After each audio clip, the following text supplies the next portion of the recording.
Today's FC Series coin toss is brought to you by Universal Orlando Resort. Today, the official is using a special coin provided by Universal Orlando Resort. Universal Orlando is home to 8 incredible hotels and 3 epic theme parks that feature some of the world's most exciting and innovative experiences, including Universal Studios Florida and Universal's Islands of Adventure, which are represented on each side of the commemorative coin. When it is so hard to choose between the two, let fate decide and enjoy the ride.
Brazilian community here in Central Florida, out in full force in front of a packed house at Enrico Stadium. There's Nico Lodero, the newest signee to Orlando City. In the starting lineup, which you just saw, the other big note for Orlando, Giorgio Kashemski, first round pick out of Syracuse in midfield. Everybody else is the same from the Lions playoff game against Columbus last year, as Oscar Pareja coming off a 63-point season, a new contract in hand.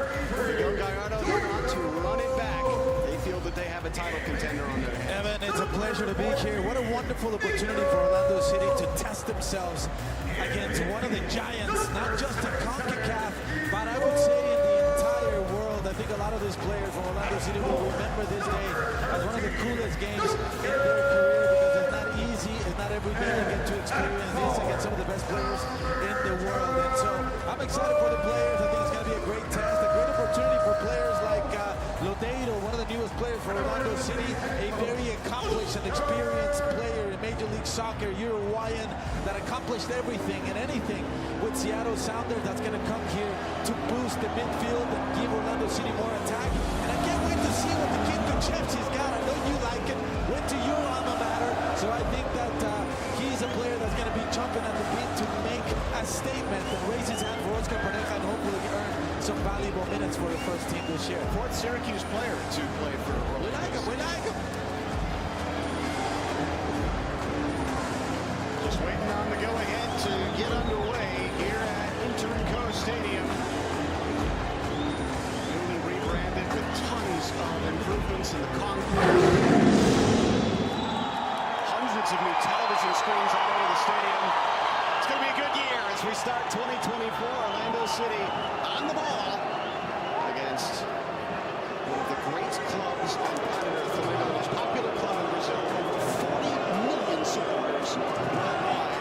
And Orlando nearly got it in the playa, and that bright blonde hair he's sporting this year, just a hair offside. A blonde hair outside. Look, already you can see the confidence in Orlando City trying to beat the press from Flamengo. They're defending in a 4-4-2 with Harris Gaeta playing on top with Pedro. Defending, trying to put some pressure on Orlando City. But they're confident. We get the ball to Jets. Schlegel, they want to play through the press, and they're able to break through. This is the big Flamengo signing of the offseason. Nicolas de la Cruz feeds in the middle. It's Gerson who will make runs from midfield and scored 5 goals that way. Former Marseille player who was their big acquisition last year. They spent a lot of money. I mean, this is a team that other than maybe Inter Miami, has put more money into their roster than any MLS team. They are maybe the biggest team in the North and South Americas in terms of roster spend, player value. They're right up there. Finished 4 points off the Barcelona title last year. which went to Palmeiras. They had a very disappointing Libertadores campaign that ended with their coach getting fired, and the replacement they cooked up was pretty good. Tite from the Brazilian national team, after taking a year off, is back with one of the great clubs in his home country. Arrascaeta wide to Everton. Cebolinha up against Daggerdan Torhadsen, now sporting the number 17, and Wilder Cartagena there to intercept that ball intended for Gerson. Flamengo, they love to possess the ball. Nearly 60% possession. Last year was more than that under Tite when he came in mid-season. So, I mean, what a test. What a way to throw yourself out there for the first time in your preseason.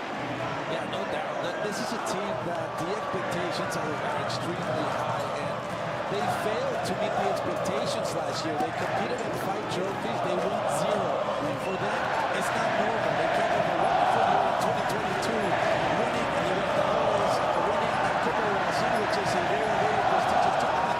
To then win absolutely nothing. Go to 2 coaches, Victor Pereira and São Paulo, a very, very renowned coach in South America, and it was a complete disaster to their standards. You said they were fourth place for them. It's not good enough. Another ball from Rafa Santos. Maguire's in. Great defensive ball from Mauricio Bruno to break that up and force a corner. Duncan Maguire will win that one. What a ball from Santos up the line. Absolute diamond. Peach of the ball for Duncan Maguire. You got to give him a lot of credit for his ability to find that space, but this has to be a learning experience for the young striker, because at this level, you don't have that time to really look up and find the best option possible. You got to be quick. You got to be more instinctive. And a player like Bruno, what a unit, and for his size, by the way, he showed some real speed, and he was able to defend that really well. Short corner. And cook him up. Here's Facu Torres. From Lodeiro, gets it back down to Nico. Let's see what he can do. Puts one in. Maguire. Didn't have the angle. But an aggressive start from Orlando City. They look good. They look good. And now that's a good set piece there between Torres and Lodeiro. There was a moment in time there where I thought the play was over because Arrascaeta was really all over Facundo Torres. He was able to elude him, get Lodeiro, and with his weak foot, his right foot was able to deliver a quality cross. Maguire with a good run. That's something he's improved a ton this year. That's a reason why he scored 13 goals last year in his rookie season. And he's going to continue to improve on that front. And I think he can get more goals this year. And maybe one of the 5 or so biggest breakout stars in Major League Soccer last year, a guy who came onto the scene the year before at Creighton, another gem plucked from the Super Draft for Orlando City. There's Flamengo on the other end, Everton. Arrascaeta down the left-hand side against Torhadsen, and Daggerdan's able to break it up out for a corner. Daggerdan Torhadsen came in as a center midfielder. Oscar Pereira took basically 2-3 months over the summer, training him at right back. They unveiled it after the League's Cup, and they were nearly unbeatable once they put him out there. He really just took to that position like a fish to water. Corner kick here for Flamengo. Curled in, Robin Janssen wearing the armband. Deals with it, and there's a foul in the box. Yeah, David, but look, that thought on Torhadsen, I love that move, and I like the patience from Orlando City. They weren't just like, right, this kid has some technical ability, this kid can get up and down, this kid has some good instincts in the middle of the field. Let's turn him into right back, see what it looks like. No, they took their time, they really taught him how to defend, which is obviously the most important thing when you play that position. Now can we enhance his defensive abilities, and then can we focus on how he can attack? So he did a really nice job sometimes coming inside on the lap and around it. I thought it was a really good transition from such a clever player that really meant a lot of more firepower and more attack for Orlando City towards the second half of the season. Flamengo turn Orlando over, and there is Torhadsen getting in front of Pedro. Hey! Pedro Galeza. Little Rondo inside the box. What are they doing? I don't know that they would do that in a game that counted. I'm going to tell you that Oscar Pereira having a little bit of a heart attack there. He's not a fan of that. I don't think so. Coach Cesar Baena also, it wouldn't work at that. To Agustin Rossi, the Argentine goalkeeper for Flamengo. And then Leo Pereira, former Lion. You remember him all the way back in 2017. He was on loan here from Atletico Paranaense and got a move to Flamengo. They've come with some eyebrows. He was...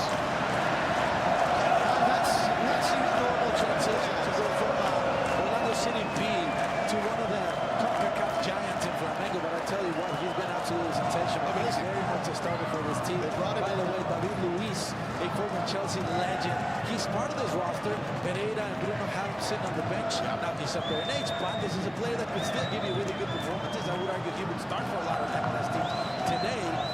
But Pereira has done a terrific job. He's won everything. He won Sudamericana, won Copa Libertadores. So probably one of the players for Orlando City that has had the most success after leaving Central Florida. Krzyzewski into the box, played backwards and a post. Aguero trying to keep it alive. Pushed backwards. What a wonderful idea there from Krzyzewski and Maguire, and then Ladero hits the post. Nearly a dream introduction. Now Angulo facing down two defenders. It's De La Cruz who comes away with it for Flamengo. Ladero, that ceaseless engine of his that he's become known for, keeping it alive. They win it back. Santos.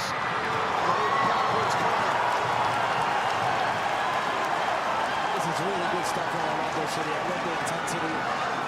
Even though they're in preseason, we almost looked at them in the middle of the season with the intensity, with the rhythm. That's a great shot there from Ladero. That's what a player of that quality can give you. He's goal dangerous, something I think Orlando City was missing from that position.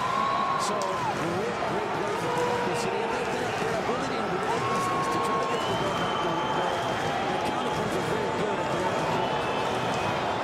Number 10, Vaca Torres taking the mantle from Mauricio Pereira. He'll take the corner kick after Pereira took the first one short. Torres whips it in, it's headed the other way. And Gerson trying to go down the field for Flamengo, but he couldn't control it. We're back to Torhaldsen. It's been a really lively start, Miguel. Both teams out on the front foot. A huge crowd here, mostly, if we're being honest, decked out in red. We know what a huge community of Brazilians we have here in Central Florida. And Flamengo, their favorite team, Angulo offside, as Orlando again tried to sneak in behind. Water able to put them to the net. But well, that's the magnitude of this team, right? That they are very, very far from Brazil, yet they're filling a stadium here in Central Florida. And the atmosphere is incredible. It's not just the numbers of it, it's the atmosphere. You know, how loud they are. It's not easy to create a sort of environment. have you been to the Maracana? I haven't. That's a bucket list one for any soccer fan. Absolutely. I'd love to do that someday. Here we go. Schlegel called for a foul. Looked like Krzyzewski was going to get to start the break, but referee whistles Rodri for an infraction. It'll be free kick. Orlando City played there back in 2015 at the end of their first MLS campaign. It was a really cool event. Kaká was amongst the starters, as was current Orlando Pride coach Seb Hines was on the field for that game. That's right. Yeah, it's an experience that the players talk about. It's a really cool one. Not just the ability to play those high-level matches, but just overall getting to experience Brazil, their training facilities, and everything that that country, that beautiful country, has to offer. I know, speaking to Seb Hines, he remembers that as one of the coolest experiences in Orlando City's his career. But now it's really cool to host him here in Central Florida. It's been a long time coming with the Florida Cup Series that usually happens at a time when the Orlando City and Major League Soccer teams are not able to participate. But it's really cool that they were able to work together now with the new format, with new rules in Major League Soccer. They're able to get the guys in early a little bit, get a good preseason under their belt, and then have these type of competitions, which is ultimately going to prepare them in a better way to face a season where the standard is very high. I mean, you know that they had a great season in 2022.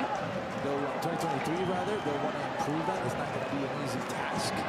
Teams are getting better. They're getting good signings. Orlando City with high expectation. They ended up second place in the Eastern Conference. Second place in the whole table. From the whole table. And so now the expectation is going to be, how can we improve? How can we get better at that? And that is not an easy thing to do at all. So they have their hands full. They're going to see how they start the season and hopefully fill the big shoes that they finish with that season.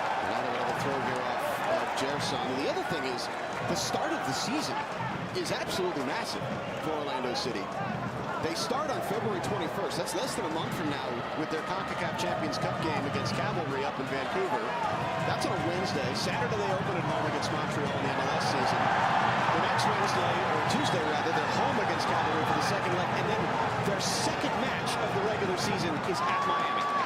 That is a massive start. It is, and that's why there's going to be depth in the roster, right? That's why a lot of these guys that may not start on the very first day of the season, they have to be very motivated, knowing that there's going to be a lot of opportunity, and you have to earn it. It's not just because you're a player on the roster that you're going to get a chance to play minutes, whether if it's CONCACAF Champions Cup, whether if it's Leagues Cup or Orlando's or Major League Soccer play.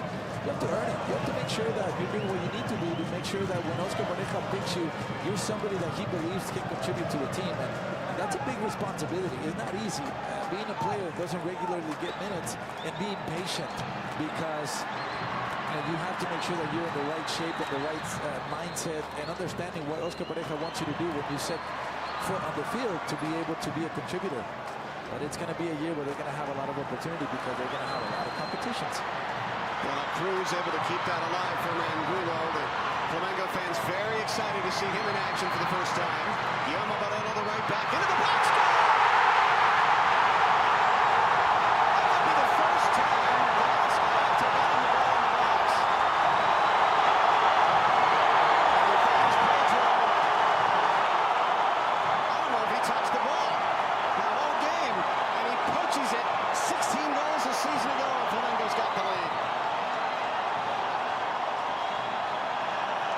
That's what you get with an experienced player, with a fox in the box, that has all the right movements, that is patient, doesn't need to be touching the ball constantly because he knows he has a highly technical and high-quality team that eventually is going to get in the ball. But pay attention to who started the play. It was actually Pedro, who with his back to goal was able to receive, lay the ball, and then make an excellent movement in front of Robin Janssen.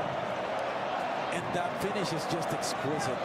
The angle is very difficult, but he puts the right touch on the ball to swerve away from Pedro Galese every second.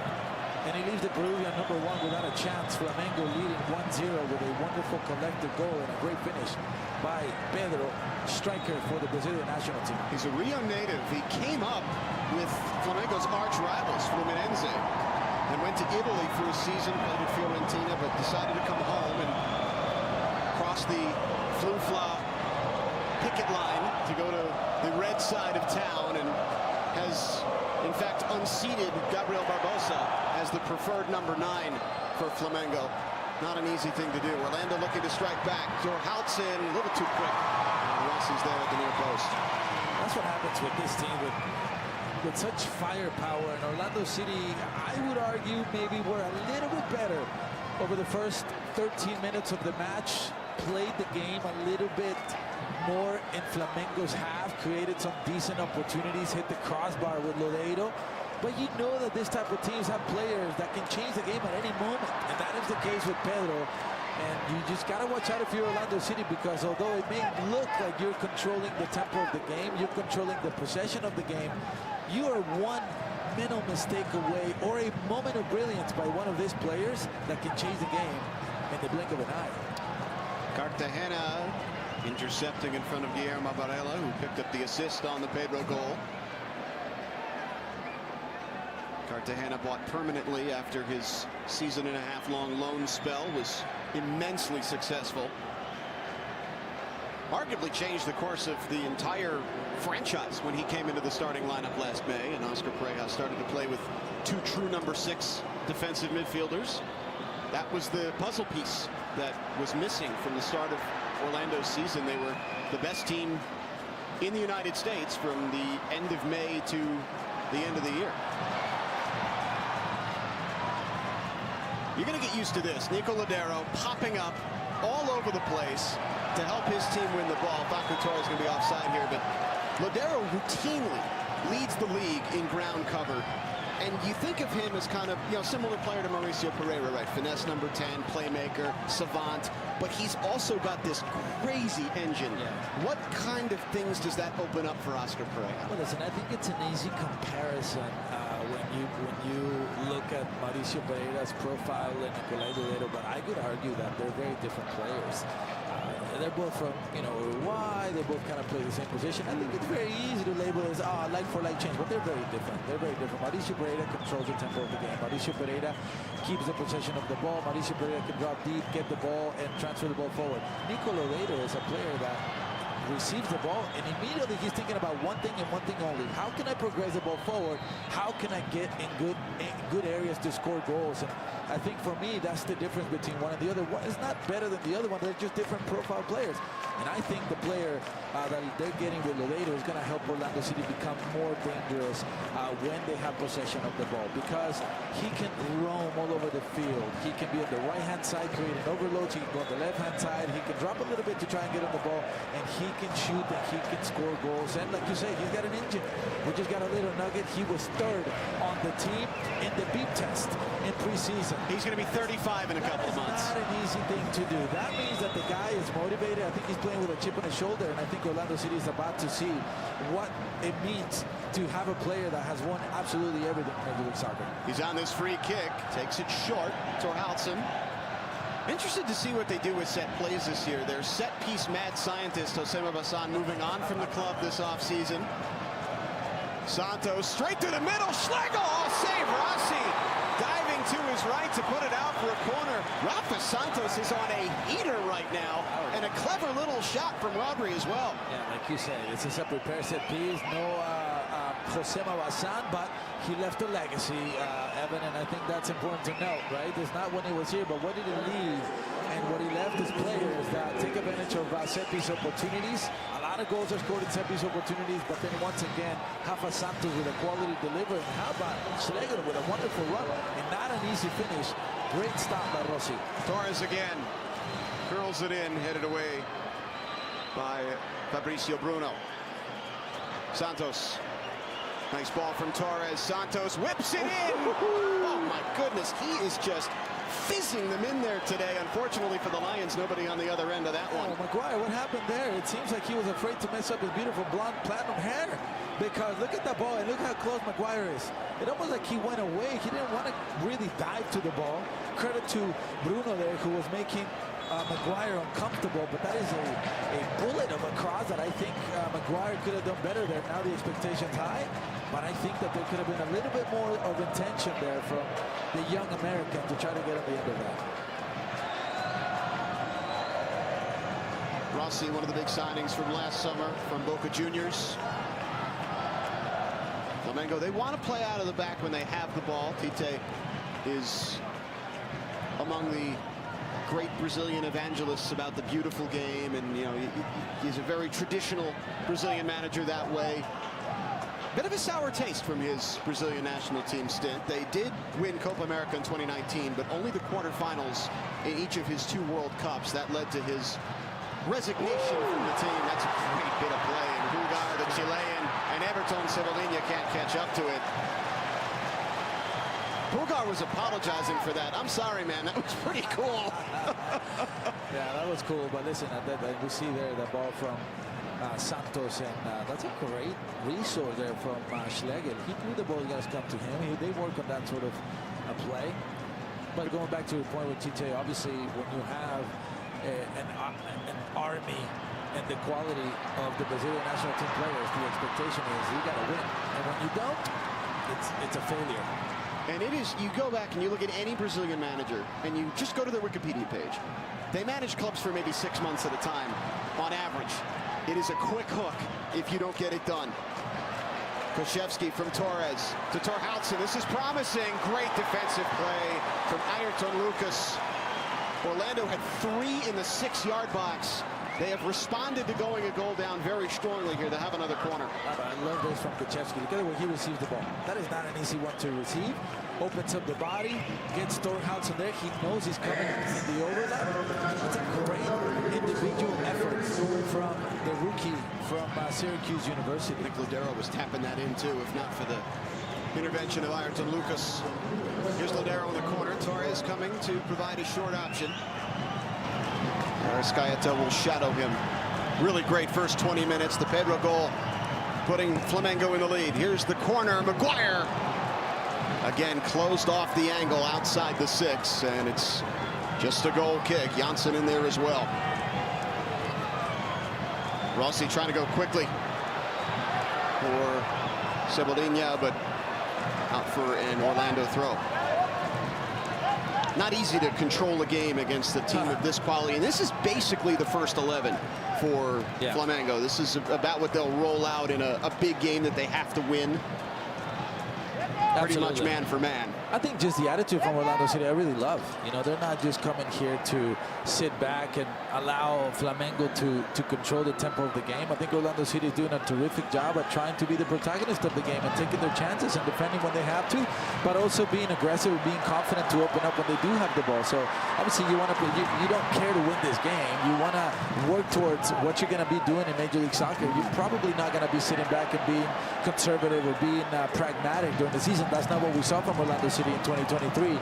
I think they're going to continue to be an aggressive team, an attacking team, and so you have to take advantage of these opportunities to play against high-level opposition to see what the system looks like and what you need to fix to be able to improve upon what you did in 2023.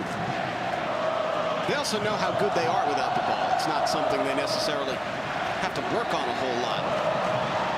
This is something else, though. Beautiful play through the middle, and here's Krzyzewski to break it up. It somehow stays with Flamengo, but the Arrascaeta's touch was a little weak coming off of Pedro, who did really well to find him, and it's cleared away by Schlegel. Tell you what, you're not going to say that a lot. Arrascaeta's touch is weak. Yeah, no, that's heard that many times. He is. If you don't, he's human. If you're not familiar with him, he's Uruguayan. He spent most of his career in Brazil.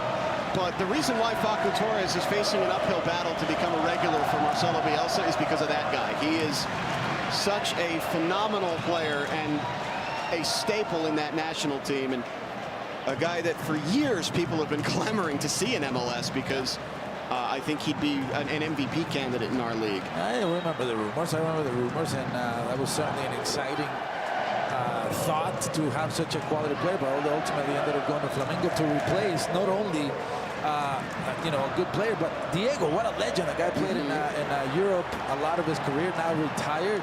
That's not an easy responsibility. Torres in transition for Orlando. Oh, shoot it.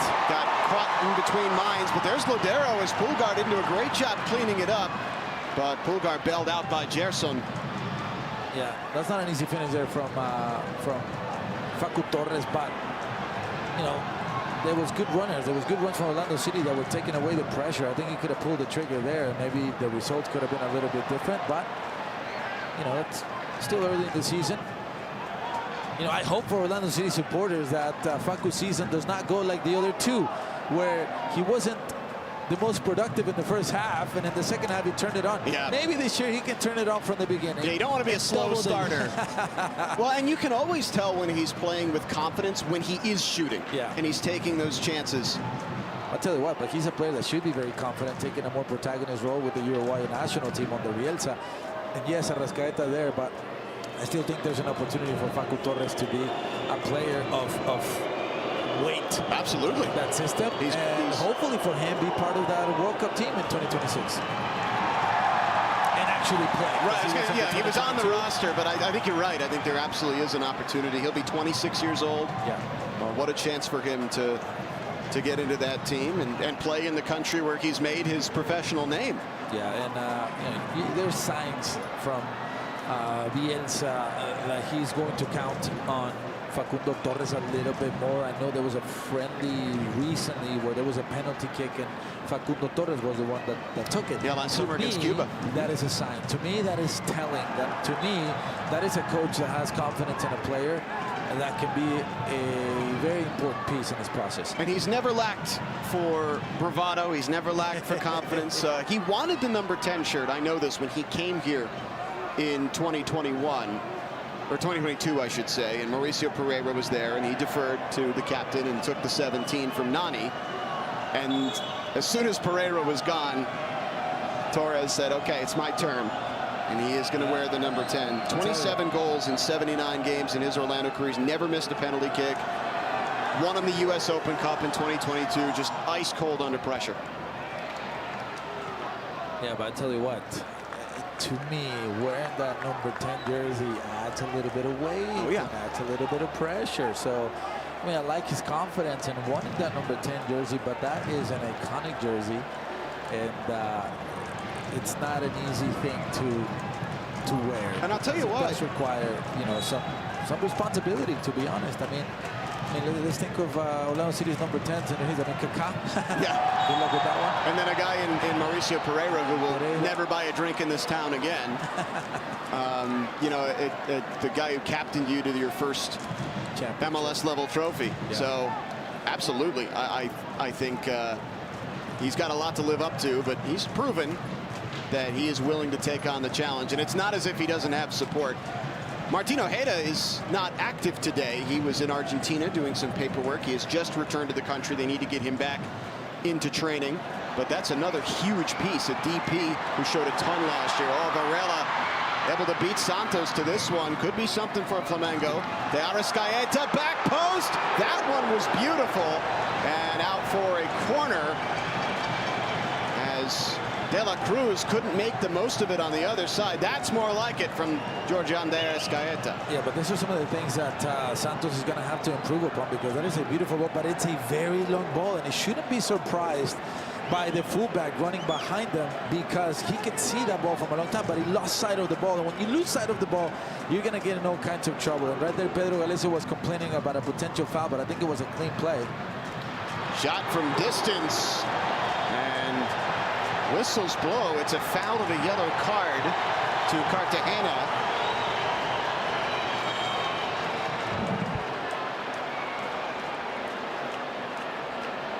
Let's see who that was for Flamengo that took the shot.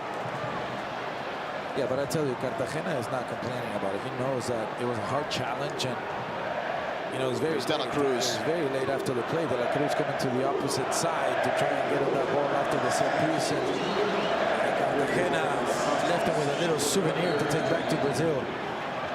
That afforded him a yellow card for the Peruvian national team player. Nicolas De La Cruz signed for nearly $16 million this winter. Is supposed to be the next big thing for Flamengo. You see the play there. Very, very late from Cartagena. And there's no intention. You can see that he's pulling his left foot back, but he knows that he's going to have all that momentum, and you're going to run through De La Cruz. And so it was inevitable that he was going to make contact, and I think it's the right call to get the yellow card. And now you give Flamengo with a plethora of players with an ability to put a dime in the box, or actually maybe even go for goal. Very difficult you can shoot from here, yeah. Because you know they'll try to curl it to the back post, hoping one of the players can get on the end of it, and maybe even if nobody gets on the end of it, it'll be very difficult for Pedro Galese because he'll be frozen. Me here predicting the future. Watch him do something completely different. Luis Araujo is warming up for Flamengo on the near touchline in case De La Cruz can't continue. You might remember Araujo from Atlanta United. Kind of an up and down stint there for him, where he came in with a ton of hype, looked amazing in his first half of season, and then the team just wasn't all that good while he was there. They couldn't ever gel, and right around the time he left is when they got it together. They made a couple of big signings over the summer, got themselves into the postseason last year. But Araujo, extremely talented player, comes off the bench. But it looks like De La Cruz is going to try and go on. Here is that ball floated to the back post, and Galese is there as Fabricio Bruno tried to head it forwards. Galese launching it forward, looking for Angulo. He's muscled away from it by Pulgar. A great speed there from Pulgar. What a recovery after that. Not a punt, not a pass from Pedro Galese. He's very well known in the league for being that guy that can pick a pass from 60, 70 yards and put it on a dime. A very powerful weapon for the Lions, but Pulgar did a terrific job reading that and recovering. Now Pulgar on the ball to Barella.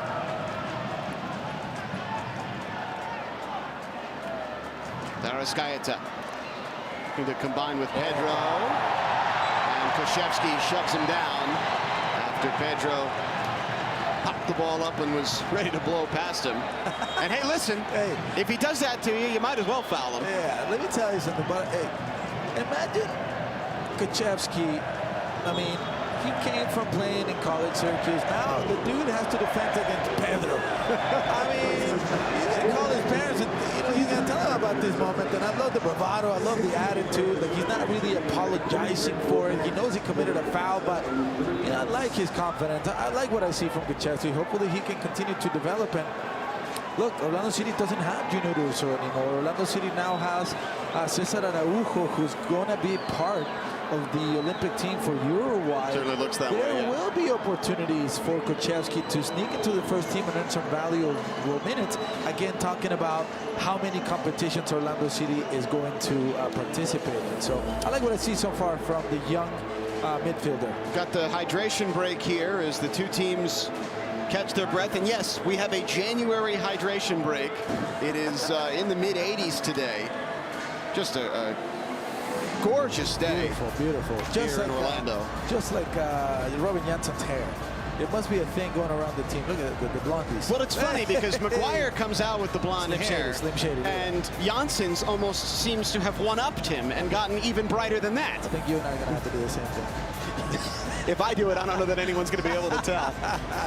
All right, we got a half hour. Orlando City down on the scoreboard, but a lot of good things. What do you make of that first 30 minutes of the year? A lot of good things. Honestly, I'm surprised about the intensity and the chemistry. Now, there isn't a lot of changes from the team that finished the season strong last year, so I wouldn't expect too much lack of organization. But I do like a team that is committed to be the protagonist, that is committed to attack, that understands what this game is about. This game is not about winning. This game is not about sitting back to try to counterattack. This is a game that is useful for you to continue to practice your philosophy, tighten things up. How can I get Lodeiro into this game?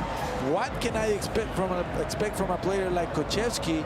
And I think so far Orlando City has done a good job at approaching the game with the right mentality. That being said, when you do that, you open yourself up and you encounter players like Pedro, who is an absolute menace. He doesn't need a lot of touches to be successful, and he proved that early on in the game with that quality finish. That's going to continue to be the case in the end of the first half. There will be some substitutions, I would imagine, from Flamengo. There will be probably substitutions from Orlando City in the second half. We'll probably see a different game, but so far in the first 30 minutes, I will be really pleased if I am Oscar Pareja from what I've seen on the pitch. Thoughts on Lodeiro's debut here, hitting the post? I think that's a good sign. I think this is a player that is going to be playing with a chip on his shoulder. I think he was very thankful and appreciative of the time he spent with Seattle Sounders. I read, and I could be wrong, that he didn't want to leave Seattle Sounders, and maybe it was against his will. And so I think that he receives an opportunity from a Major League Soccer team like Orlando City. I still think he has some things to prove, not in terms of the competition, but I think for himself and how he exited Seattle Sounders. And I think that's only going to be a good thing for Orlando City, because this is a player that's hungry, that wants to come in here and be a centerpiece for Orlando City, and he has all the ability to achieve that. There was a weird vibe with them last year where he and Raul Ruidiaz were their totem poles in that CCL run where they became the first and so far only MLS team to win that competition in 2022, where they were sort of sidelined. And Seattle was getting results in a very weak Western Conference last year, but it was never as creative or as dominant as it had been, and they crashed out of the playoffs against LAFC, and that was that. You're being very nice. I think it was a bit boring. It was a bit boring, a bit robotic, a bit too structured for my liking, the way I see the game. A player like Leo Chu on the left-hand side replacing Lodeiro, for me, is just a different type of player. And you listen, they lost with their two designated players on the bench almost. And for me, that showed me that there was a generational change coming. But I still think that Lodeiro has a lot left in the tank. He's proven it in the preseason. Besides the fact that he's proven it throughout his career in Major League Soccer. One Major League Soccer Cup, one Open Cup. Won everything with Seattle Sounders. There's still a lot of player here with the Uruguayan, and I think he's eager to continue to show that. And we'll see what Seattle Sounder does without Lodeiro. I mean, Well, they brought in Pedro de la Vega, the big DP signing, and he's a younger player. He's a young designated player, in fact. Profiles a lot like Facu Torres, actually, coming in from South America. So there is a generational shift going on with Seattle. And those are difficult, Evan, because you're not going to keep the player until he has nothing to give you. You got to find a good time where there's still some, there's still value in the player in your transition, and I think that's what happened to Lodeiro. That being said, I think Orlando City is getting a terrific player with a great mindset and hungry for success with Orlando City. Well, like you said, he's won everything. Even with Uruguay, he's a Copa America champion, 2 World Cups. Rafa Santos is fouled, and Oscar Pereira wanting to make sure his players are protected in a friendly game. Although it was Cartagena on De La Cruz who had the big hit of this first half. That's very Cartagena. But that's Orlando, right? I mean, that's Cartagena. I'm not sure, because of Cartagena and others, that there was a team that other teams liked playing against less than Orlando, which I think is a credit to them for just how intense and vibrant they were last season. Trying to keep that magic going into 2024 is not going to be an easy task, but they've got the group and they've got the mindset to do it. And about 8 or so minutes left in our first half here today, as the shadows have started to creep over the field. We don't see a lot of afternoon games here anymore. Here is Pulgar, De La Cruz. Cartagena can't pull him down, so the play continues. Arrascaeta on to Everton Cebolinha, taking on Torhaldsen. Arrascaeta broken up by Lodeiro, gets it back. Here's Pedro, a little back heel, still learning his chemistry with De La Cruz. It was Pulgar, in fact. De La Cruz making his Flamengo debut today. If he were an MLS player, he would have gotten a secondary assist for their goal.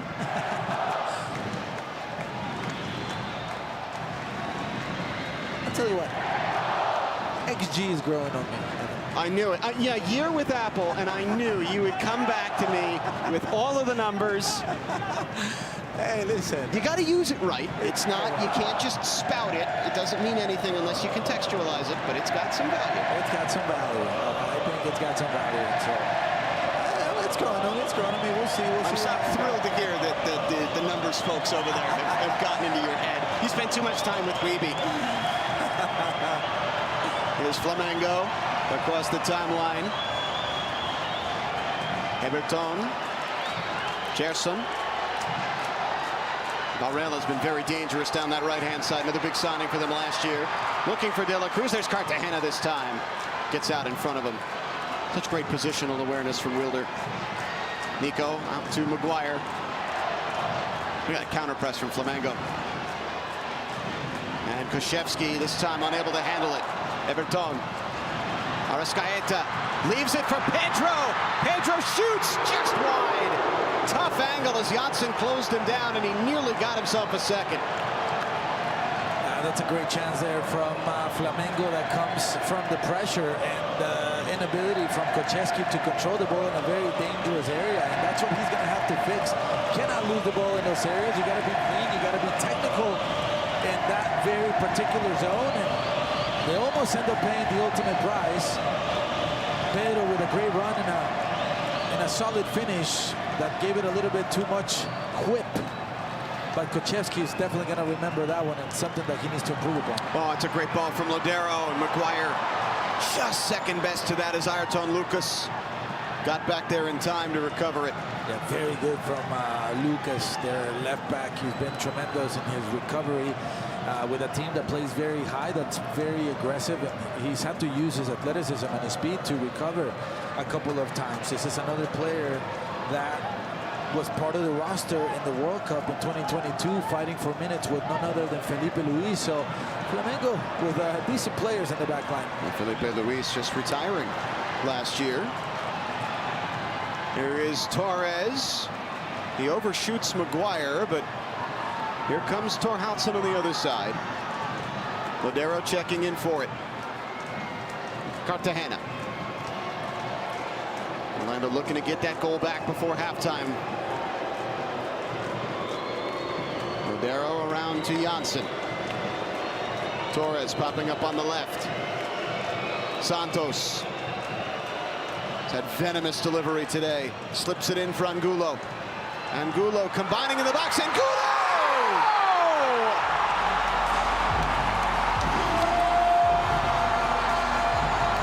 The give and go!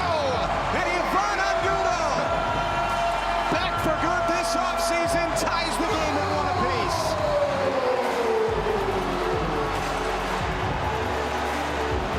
Well, you asked me what we could expect from somebody like Nico Lodeiro. You just saw it there. What a great combination play with the Colombian Angulo in a tight space. Very smooth, very silky, very street soccer-like from the South Americans, combining really well to equalize this match. But it's that know-how, it's that chemistry that they're already building again. Rafa Santos with a patience, but look at Angulo, Facundo Torres, and Lodeiro getting on the end of it there. What a finish, the calm, the composure, and his ability to pick the corner to beat Argentinian goalkeeper Rossi and score a wonderful team goal for Orlando City and equalize the match here in Central Florida. Nico Lodeiro looks like he fits this team like a glove, Miguel. Absolutely. I mean, that you don't teach that, right? I mean, playing in that tight space, that's where the players have fun. That's where the players are creative. That's where, as a coach, all you can do is get into those zones, and then you gotta let them cook. And that's exactly what the Uruguayan did there. And what a season Angulo had last year.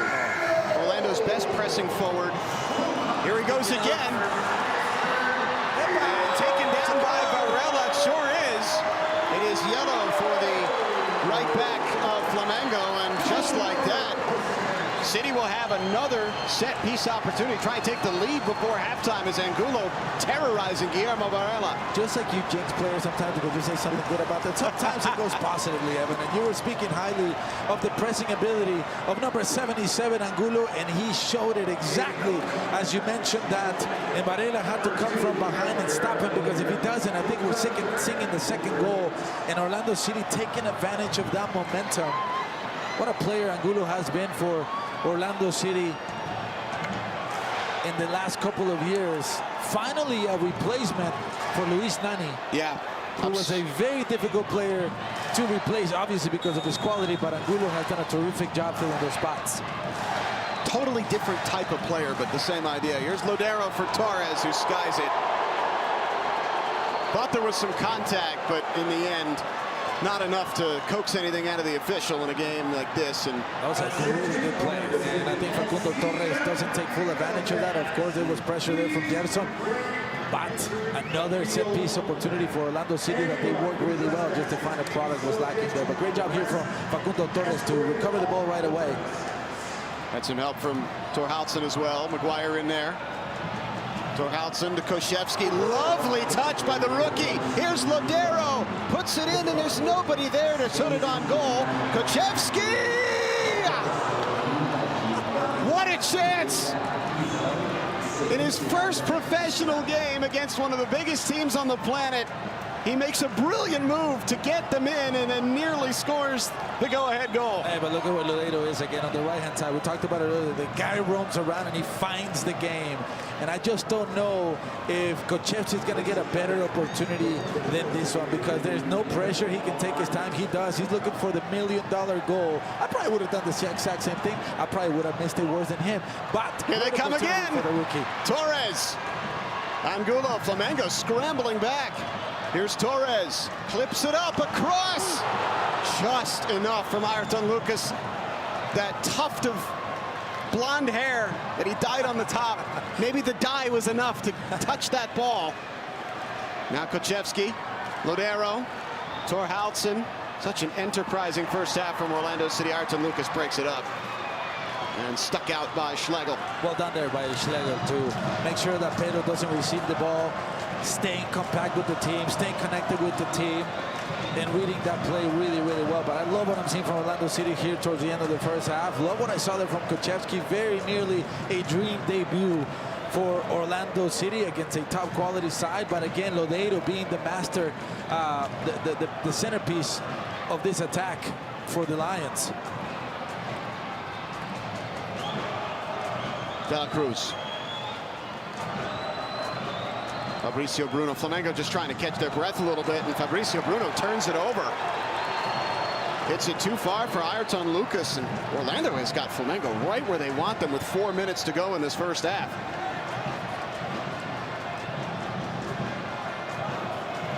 We saw them do this to how many teams in Major League Soccer last year? The run they went on at the end of the year was something else. They were 8-1-1 after the League's Cup, swept Nashville, and then had the misfortune of running into what was probably the best team in the field at that point, the Columbus Crew, in a game that Orlando went down to 10, got it to extra time, and just ran out of gas at the end. I think the winner of that game was probably winning MLS Cup. That's how I felt about it coming in, and Columbus ended up pulling it off. But they've got every right to feel like they can take it to anybody that stands in front of them. Yeah, and look, it's not going to be easy because now teams are going to be better, right? There was a few teams that you would expect on a regular year to have better performances. Atlanta United, I think, disappointed. New York Red Bull, I think, disappointed. These are teams that usually, have good years.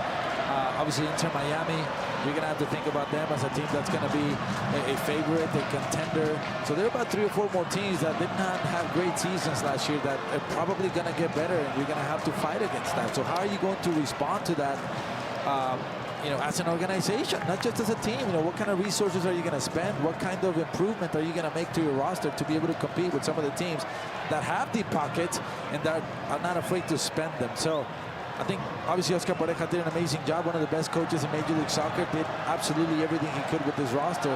How are they going to respond in 2024 to continue to be a protagonist of the league? And certainly more work to do, but Lodero looks like a pretty great start. Here's De Arrascaeta for Flamengo, trying to nick one against the run of play here at the end of the half. Cebolinha winding up, tries to flick it to Pedro, and Cartagena was well positioned for it. Then Angulo breaks it up in front of Gerson, who touched it last.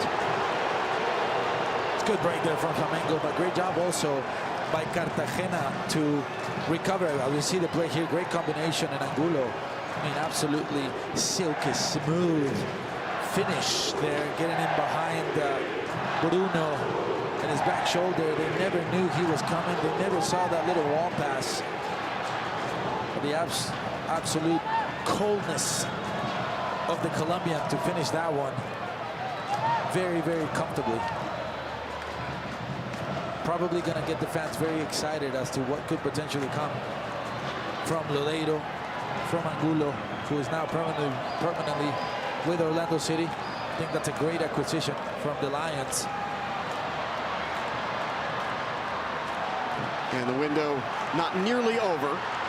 There will be more acquisitions across the league.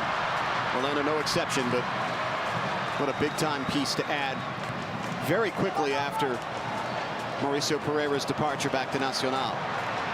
Varela, De La Cruz curls one in. There's Schlegel. Head that away with confidence. Flamengo going to keep on the pressure in the final minute. Varela hook up with Everton or De Arrascaeta.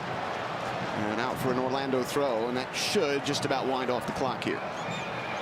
What a first half, Miguel. It's been a lot of fun. It's a lot of fun, and obviously I think this Flamengo side in a different, preseason as well. But what I've seen from the competitive spirit from both of these teams, it's been really pleasing. And I think the fans here, mostly Brazilian, are going to be very happy, not just to see their team, but to see their team play with high intensity and a competitive spirit that is very appropriate for this type of franchise.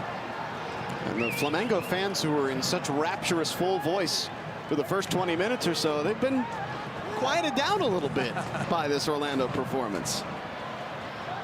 It's just so great to have them out here and get this kind of atmosphere in the building today. Here's Barella across, headed away by Torhaldsen. Referee allowing the play to continue. Here's Everton. Gerson. Everton gets it back. His shot over the bar and into the second deck. And that is the end of the first half. Lots of excitement. Pedro with the opener. Angulo the equalizer late.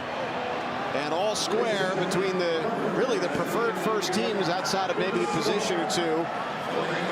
Orlando City and Flamengo. Tons of fun to watch. Yeah, very good. Very fun game. The spectacle has been excellent with a lot of half chances, full chances. We've had a couple of goals, good finishes. Excitement for the players for both of the sides. From Flamengo, they're seeing new players, De La Cruz, their biggest signing coming from River Plate. You know, let's see what he looks like with this team. And for Orlando City, Lodeiro, Kocheski, and the rest of the players continuing where they left off with that good chemistry, with the ability to take the game by the horns and look to score goals, create good chances, and play the game in the opposite half. Really good, entertaining for the first 45 minutes. I'm excited to see what the second half holds for us. All right, we'll be back for it in about 15 minutes' time. Stay with us here on OrlandoCitySC.com.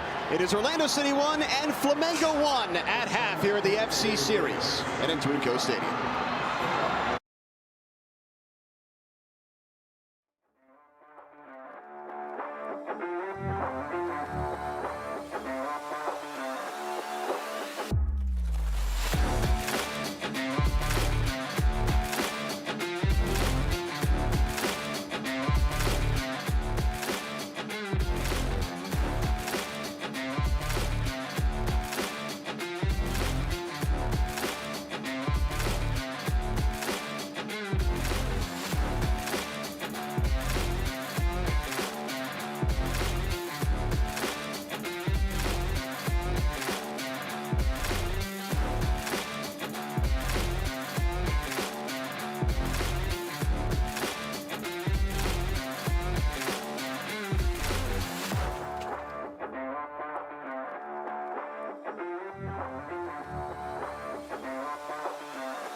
goalkeeper change or still? Yeah, goalkeeper change.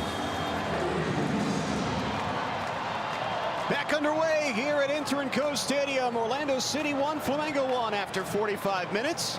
The Lions keeping their starting 11 out on the field, at least to begin this second half. Flamengo has made some changes. We'll recap them as we go into this second half. Evan Weston and Miguel Gallardo back together here for the FC series and loving every minute of it. An early strike from Luis Araujo out there on the right side, former Atlanta United man. One of the changes made, and he is willing to shoot from anywhere.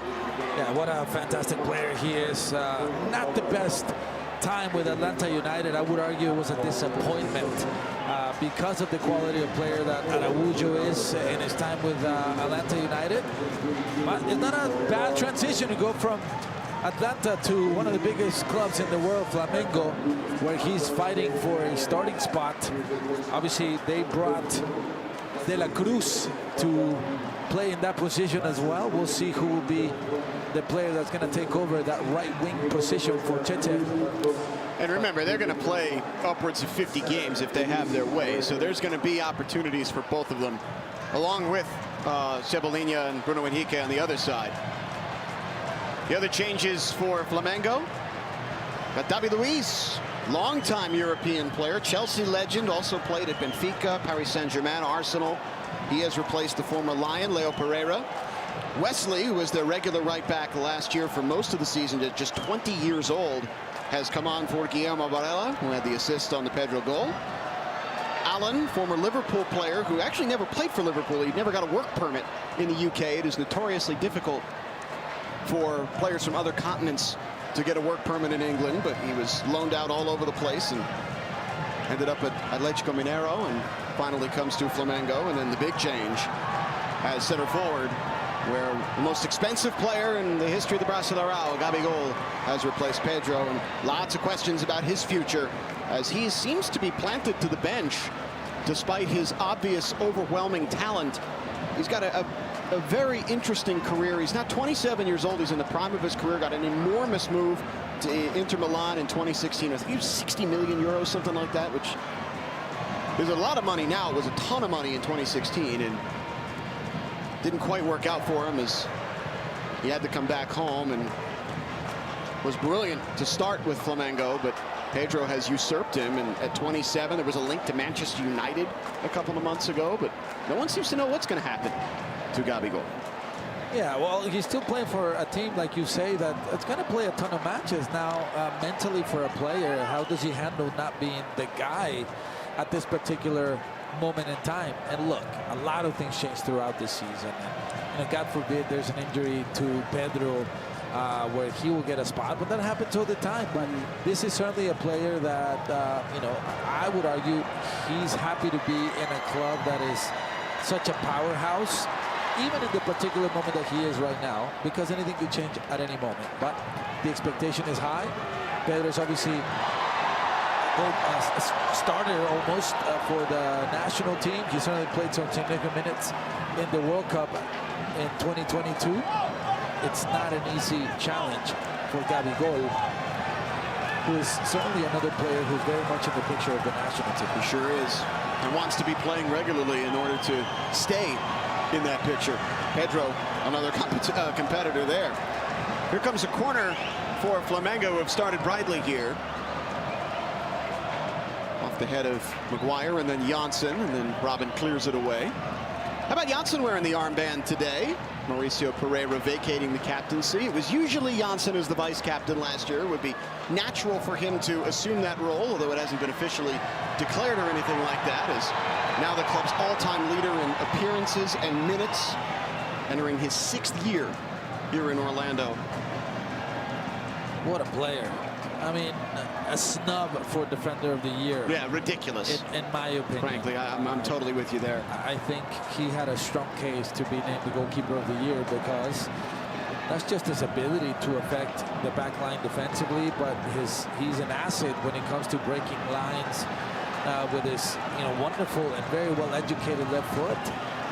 But he played for a team that was 2nd place in the country. So I think there was a lot of arguments for Robin Janssen Flamengo playing with fire a little bit here, and Angulo pushes it over the line for a goal kick. Good pressure there by Angulo, but again, I think Robin Janssen has been one of the best. I think maybe a top 3 signing for Orlando City in the entire history of the club.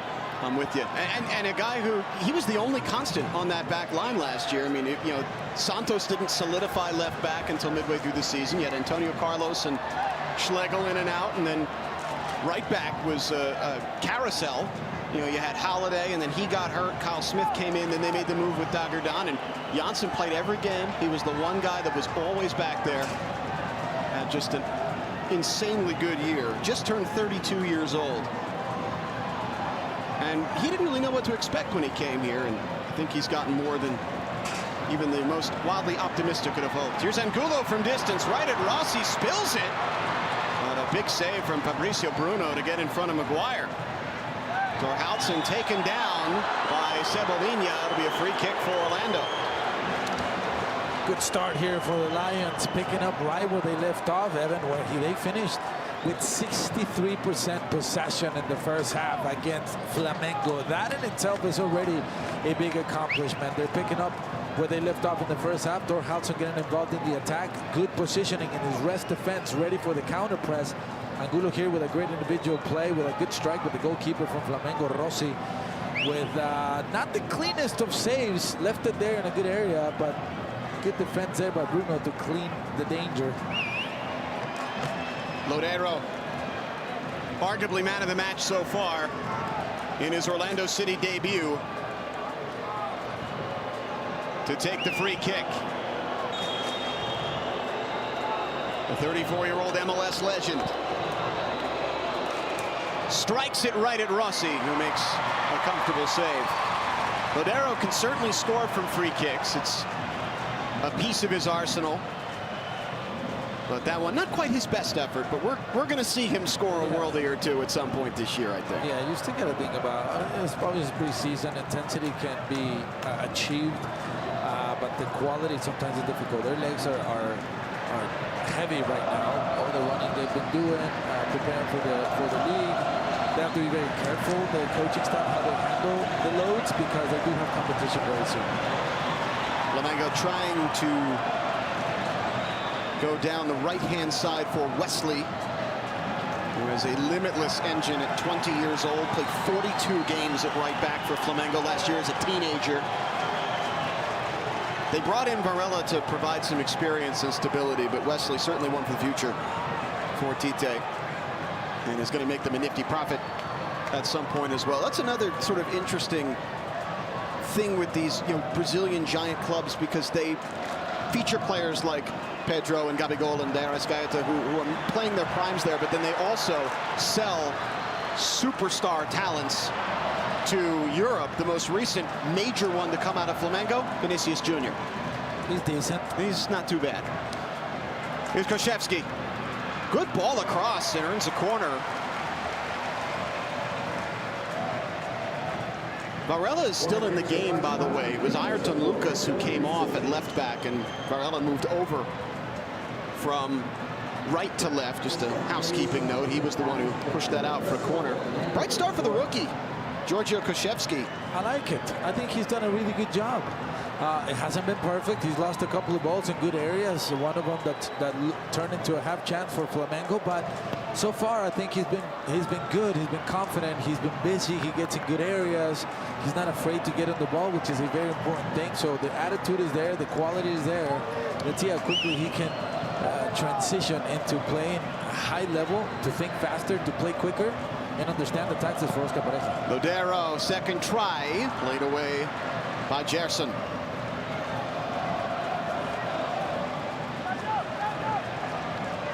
Thorhaldsen under pressure from De Arrascaeta. Looks like 3 changes about to be made for Orlando. I see Ramiro Enrique, Felipe, and Kyle Smith. Yeah, it'll be Duncan Maguire, Koszewski, and it'll be Thorhaldsen. Yeah, probably Thorhaldsen coming off. Could be Santos, though. It does look like Kyle Smith is going to be second choice at left back this year, with Luca Petrasso going on loan to Italy. Orlando did bring in a 17-year-old homegrown in Tahir Reed Brown, who they're really high on. Bright future there, but Probably some time in MLS Next Pro for the most part this season for Reed Brown as he acclimates to the top level. Oh, that's a nice ball forward. Here comes Flamengo, and Janssen doing what he does best. As Wesley tried to pick out Gabigol, it was Janssen. And now Lodeiro. Cartagena just sprays it out to Angulo. Lodeiro trying to push it along there, but Rafa Santos was focused on getting back into his own position and walking a little bit gingerly out there, but looks to be all right as Flamengo resettles into possession.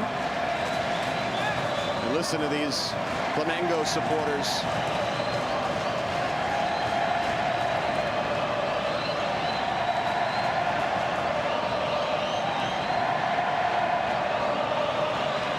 Such a treat to have this community out here today and hear that noise.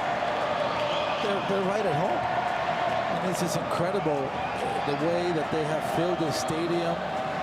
I've never seen it not predominantly purple. I have to say that. Are you flashing back to 2011 here? Yeah, right. Yeah, this is certainly very, very different. But I love the atmosphere. I love the passion. I love how loud it is. Their chants are well organized and orchestrated, so great experience for these players, for these fans, for this community to be able to finally be part of the Florida Cup Series. They filled Al Lang Stadium last week when they played the Philadelphia Union and had a much easier time with Philly than they've had today with Orlando, I should say. They won that game comfortably. Playing against most of the Union first team, though they were missing a couple of their top forwards. Here's Torhaldsen off a lazy pass. Orlando with a chance to break here if they hurry. Torhaldsen taken to the sideline by Gerson. And now we'll get the changes. It'll be 3 for Orlando and 2 for Flamengo. In fact, make it 4 for Orlando. They're going to change goalkeepers as Mason Stuydehaar makes his way on for Pedro Galese. Mason Stuydehaar about to start his 9th season with Orlando City, by far the longest tenured player in the history of the club. As Galese will get a breather after nearly an hour. Lodeiro is coming off for Felipe. Koszewski's going to stay on. Koszewski's already out. Koszewski's come off. Okay, no, that... So Enrique... McGuire's going to stay in. Okay, that's the change. And Lodero's going to left. I think he's going to go to maybe 4-4-2. Enrique's going to go out to the left, and Angulo to the right, and then Torres will tuck in underneath McGuire. So, listen, you're wearing the number. He's going to get chances to play as a 10 this year. So is Martin Ojeda. Lodeiro, at 35 years old soon, is not going to be able to play every game.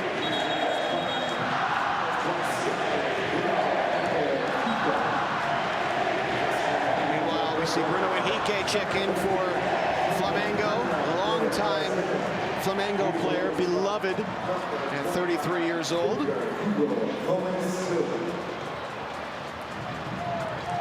He checks in for De Arrascaeta. We'll also get a look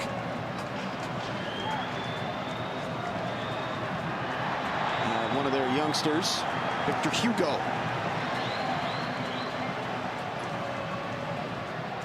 He has come on for Cebolinha.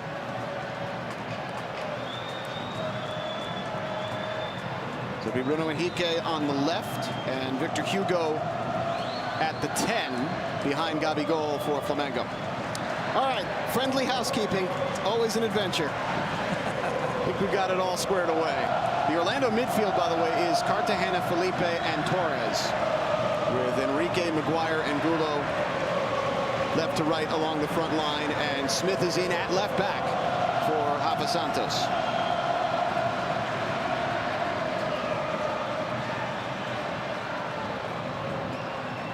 Here's Torres on the ball in the middle. Let's see what he can do. Out to Angulo, the goal scorer today for Orlando. And it rolls out a play in front of McGuire. The flag was up. Be a a free kick to Flamengo. And you still see Orlando City on the ball. Look at every single one of Orlando City players, except for the goalkeeper in the opposite half. That's the attitude that the Lions are taking. And as I said, the first half with 63% of the possession, even though the score was leveled. And the danger with playing like that against a team like this, that they don't need a lot of the ball. They have the player to be direct. They have players that can be very good in the 1v1, and they're very dangerous. So a risk that Orlando City is taking, but they're very loyal to what they've been trying to do during the season in 2023. We'll see what the result ends up being. But I like the effort. I like the attitude. Here they come down the left-hand side. Felipe knocking it back to Janssen. The teams can make unlimited changes, but they'll have 3 windows to do so, not including halftime here in the second half. So each team has now used 1. I'm sure we will see more players coming on as the second half progresses. Schlegel turns it over. Won by Bruno Henrique. Gabigol taken down. They give a free kick. And perhaps more discipline coming as well, as the referee talking to everybody. The card is out of his pocket here. Yeah, this will be a yellow card for Rodrigo Schlegel. Yep. Not for the foul to Gabigol, but for a foul to Henrique in the transition play. This is where the foul is. This is where he pulls Henrique and he prevents him from continuing the attack. That leaves Gabigol by himself against 3 players.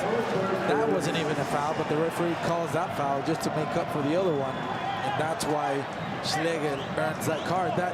It shouldn't have never happened, because he just kept the ball. He didn't find an option. He didn't release the ball in time. And then he found himself in a lot of trouble. And the result is him getting a yellow card and giving up the possession of the ball.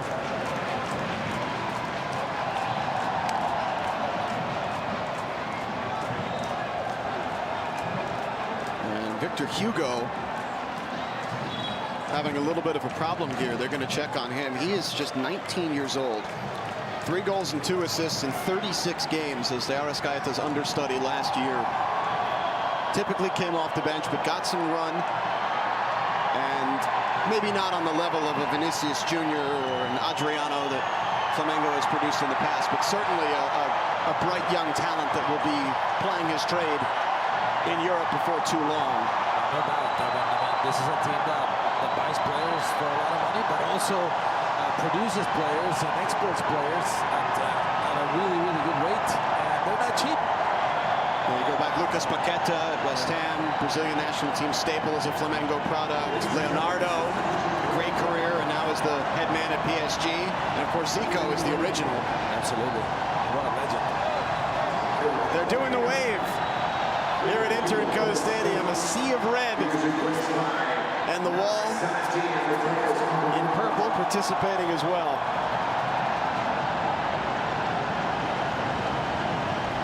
Really cool.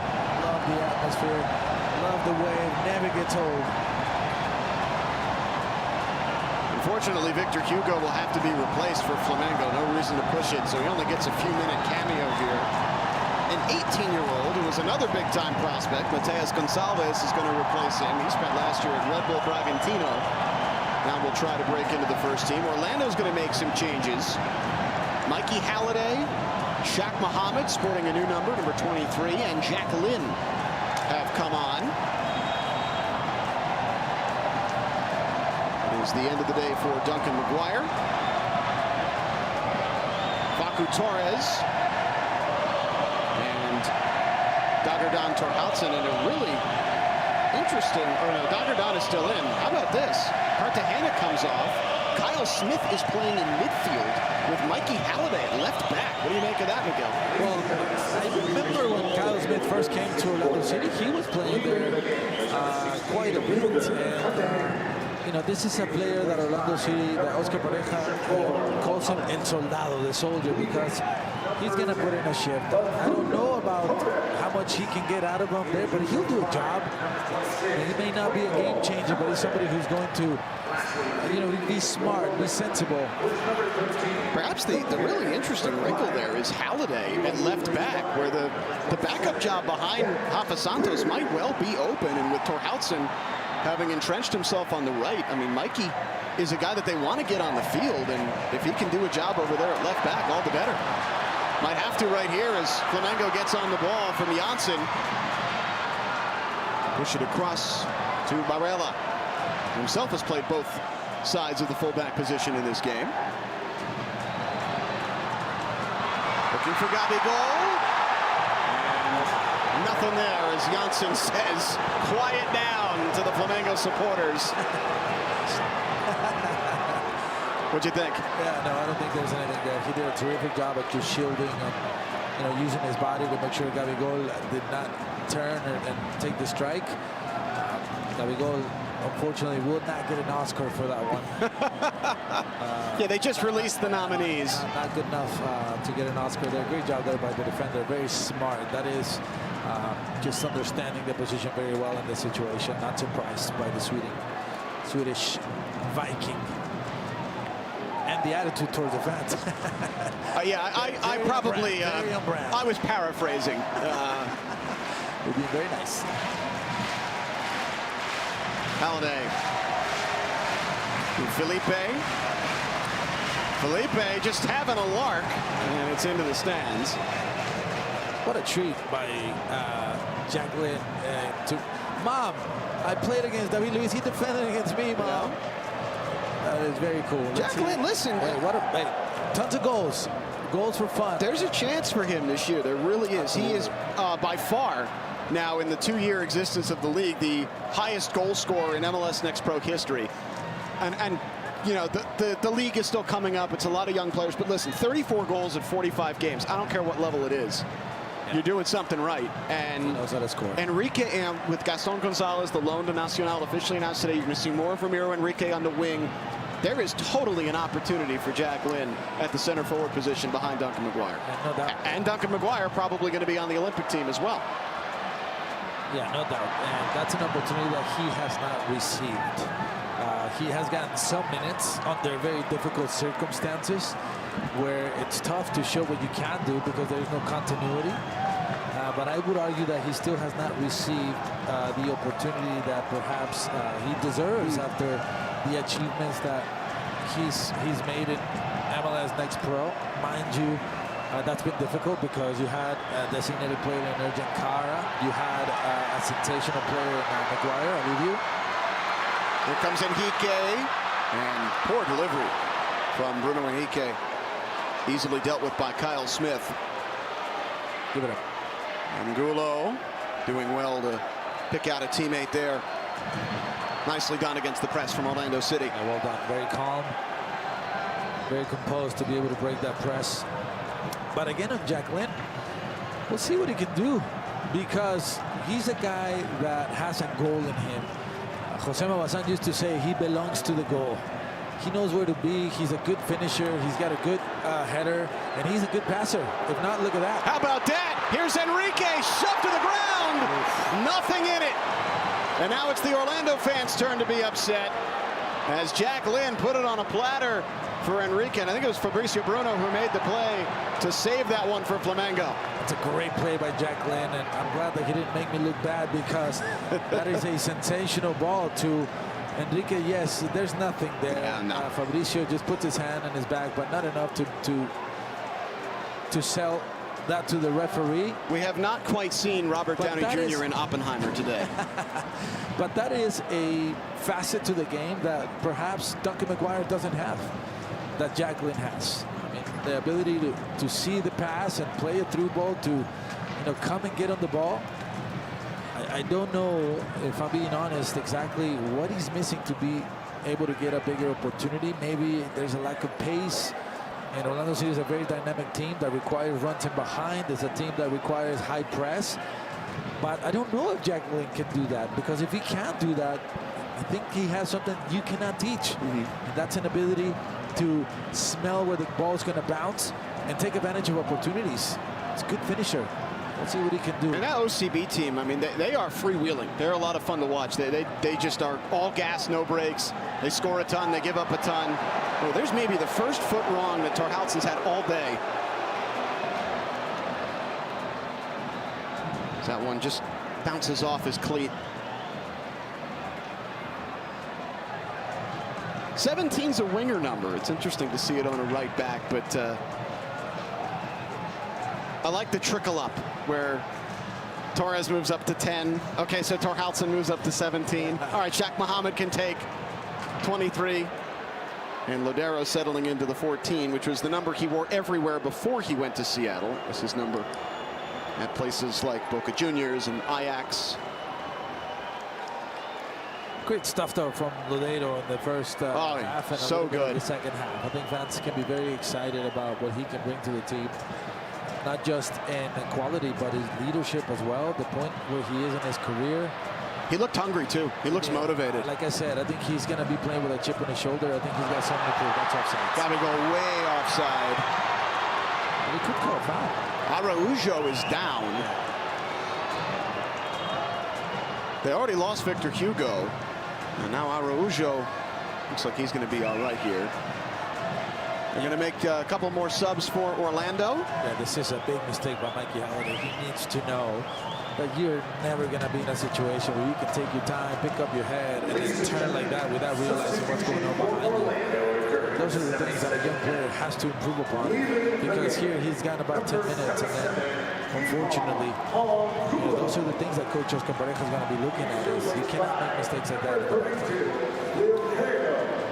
Two changes for the Lions, couple of homegrowns. Thomas Williams, still a teenager, if you can believe it, 19 years old from Titusville, and then Wilfredo Rivera, also 19, checking on for Angulo. Robin Janssen also taking a seat. So the only starters remaining in the game for Orlando are Torhaltsen and Schlegel. They're joined on the back line by Halliday and Williams in front of Mason Stadahar. Smith and Felipe in midfield. Mohammed at the 10, Enrique and Rivera the wingers, and Jack Lynn at center forward. Araujo continuing on as he works out that leg.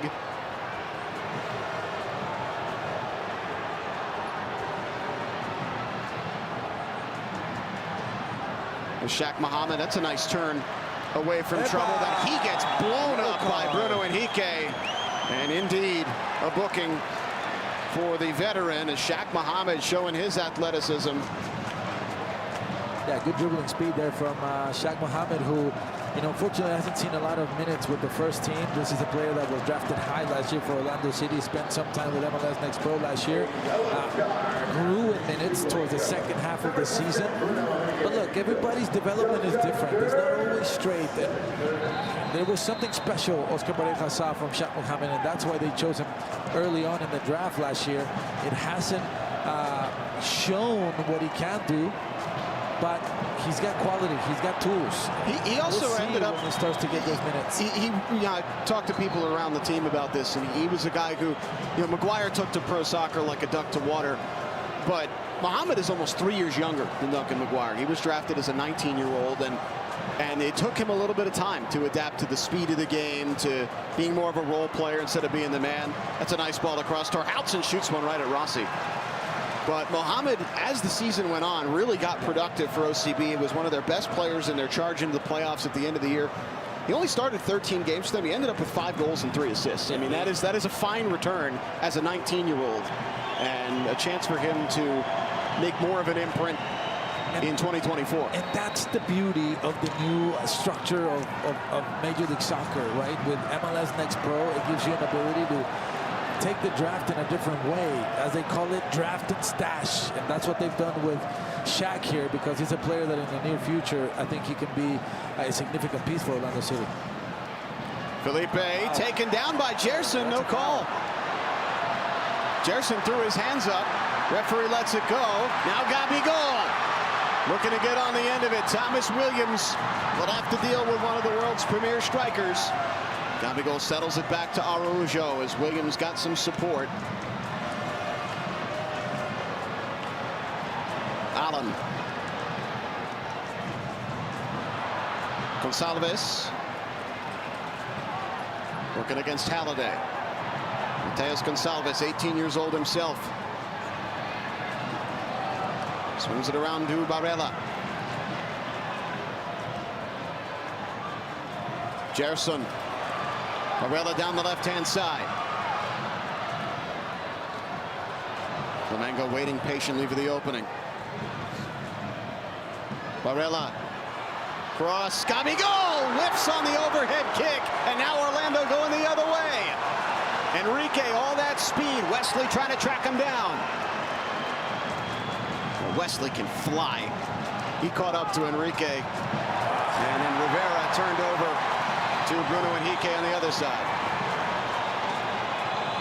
I don't think I've seen an MLS player catch up to Enrique as fast as Wesley just did there for Flamengo. Yeah, incredible. And he read that well, Enrique, because he knew he only had Mohamed, who also displayed wonderful speed there, to try to make that run for Enrique, maybe drag a player away from him, leaving 1v1, but it was too fast the way Flamengo was able to recover defensively, and ultimately the ball ends up being lost by Herrera, who, you know, again, these are the minutes that are pure gold for these players that are not getting so many minutes with the first team. You got to make the best of it.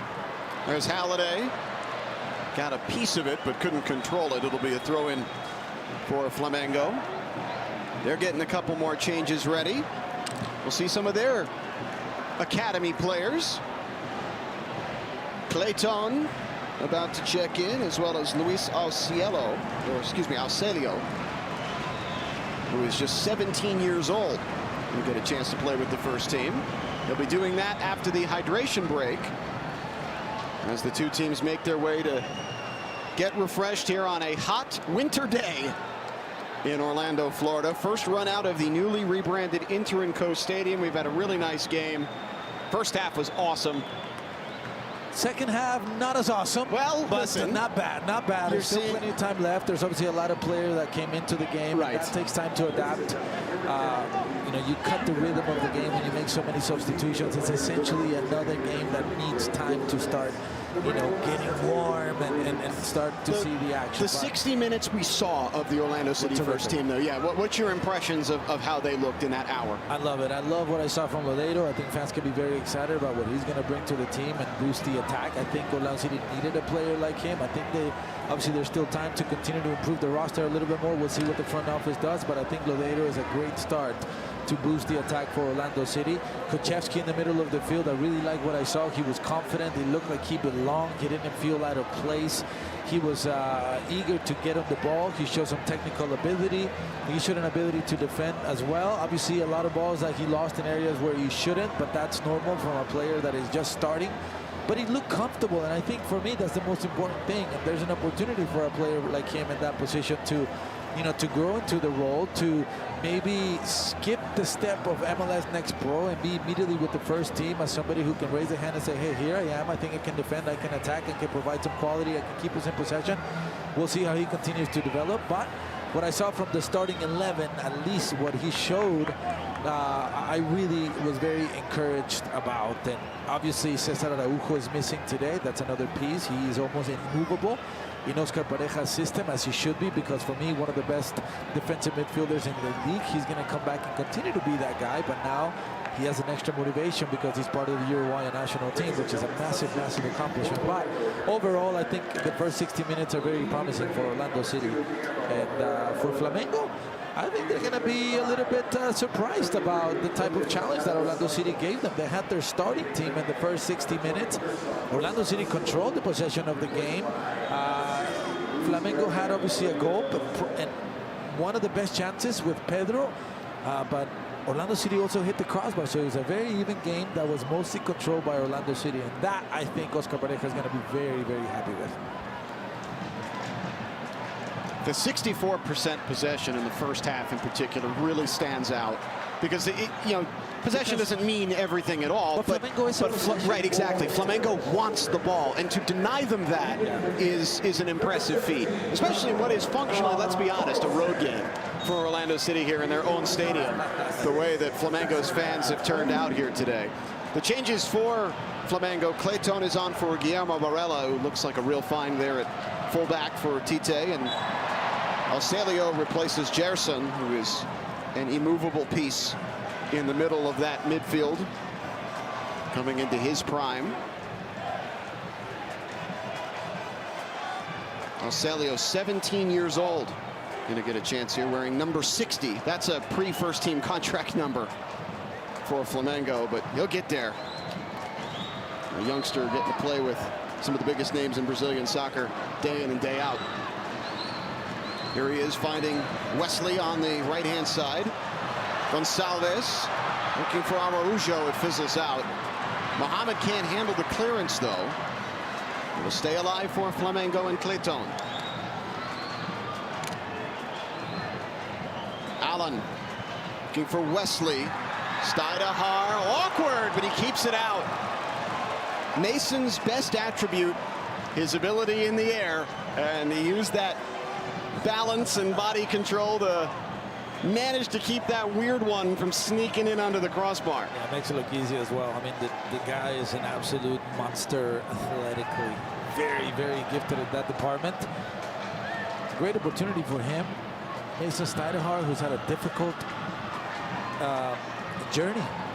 Obviously beating cancer at an early age, coming back from that and coming back stronger, and then getting significant minutes for Orlando City while Pedro was away in international duty. And that, for me, was the 7 games or 8 games, you tell me better. 2021, yeah. I was going to say that Galese got hurt. Those games got hurt. Those games was the moment where Orlando City thought, right, he can play at the next level. Obviously, he's going to learn from Pedro Galese, but we have a goalkeeper that's going to have a bright future. The challenge for him is having patience, because he's been here for 9 years. And it's not an easy job, Evan, to be the backup goalkeeper, knowing that you can very well go to any other MLS team and potentially get an opportunity to play first team minutes. But Orlando City has a very good goalkeeper. Felipe Mohamed, just a little heavy on that first touch, and Fabricio Bruno able to get it out. He was offside, though, the flag coming up on the near side. Gorgeous ball here from Felipe over the top. And I tell you what, that's not a terrible control, but in that area, you got to be tighter.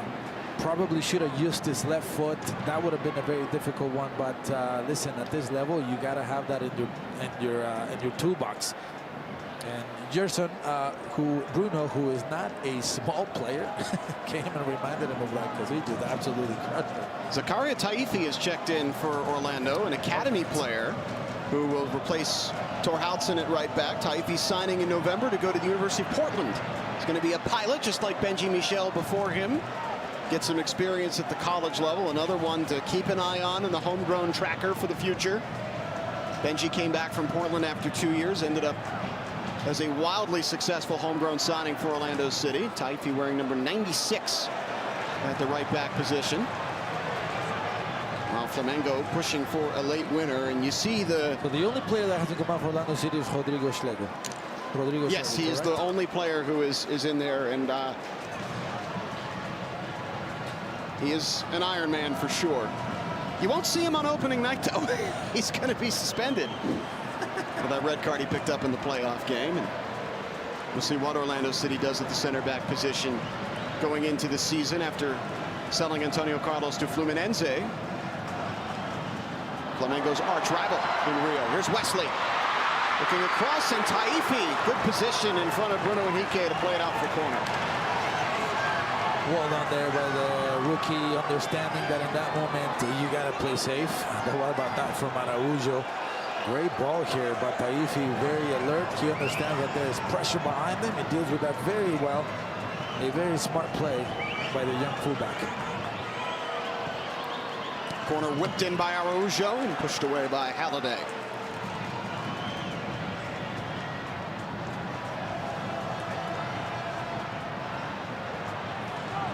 Flamengo want to win this game in front of their fans. They are pushing to send everybody home happy and go 2-0 here on this U.S. tour. A great turn there by Jacqueline. Nice work in the midfield to keep the ball as well. Here goes Henrique down the right-hand side, and no. Got to read that better if you're...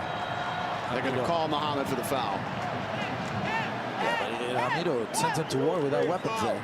He knows he's never going to win that race. The position is not the correct one, just not good communication there. It's understandable when these are two players that rarely ever play together, certainly in those positions. Yeah, I'm not sure they've ever played together outside of maybe a brief time in preseason last year.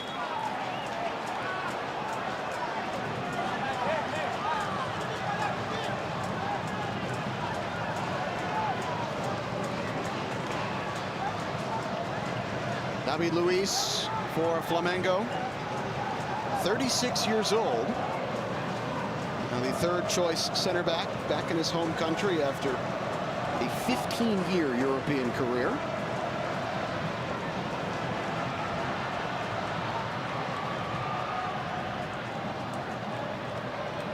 Gonçalves. Auxilio. By the way, Schlegel's opposite number on the other side, Fabricio Bruno, looks like he's going to play the full 90 as well for Flamengo. Just an absolute stud, 40 starts last year. There's Williams getting in front of Wesley, sending a souvenir into the crowd.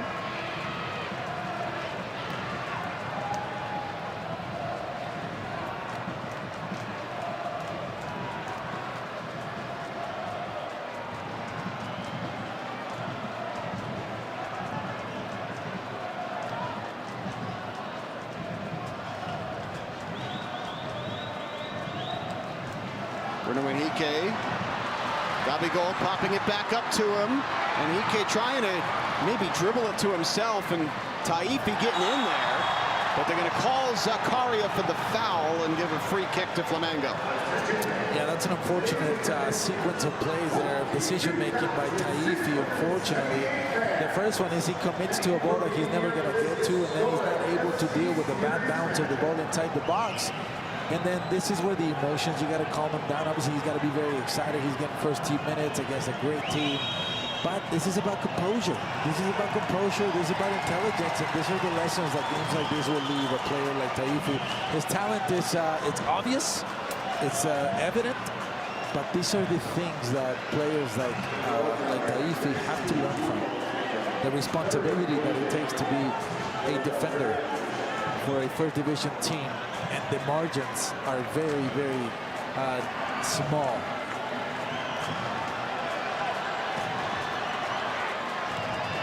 Referee, I think, trying to get Wilfredo Rivera to back up from the free kick here.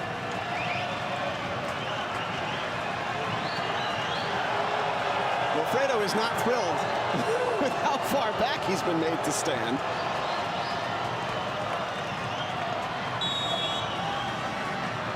Araujo, and skied by Clayton, 20-year-old who is just about to crack the first team. Well, not quite going to get minutes with the top players, but I think the young guys that are here, it's another thing for Flamengo. They're actually competing right now. Absolutely. In the Campeonato Carioca, their state league. The way Brazilian football works is that in January to March, you play a state league, which until you get to the final rounds tends to be more like a domestic cup competition, chance to get some of your second team guys involved, and then when you get towards the end, that's when the big guns come out. And Flamengo's won 37 Carioca state leagues in their history, more than any other club.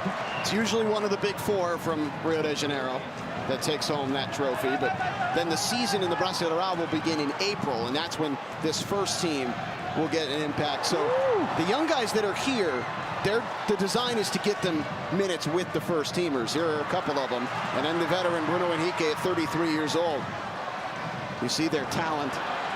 Gonçalves at 18. Yeah, a lot of these showing the techers there are not going to end up playing with Flamengo. They will be exported because that's the type of pedigree that they have. But look, the reality is that Flamengo had an atrocious year for their standards in 2023. They're going to want to turn that around. They got knocked out of Libertadores in the round of 16 by a Paraguayan club.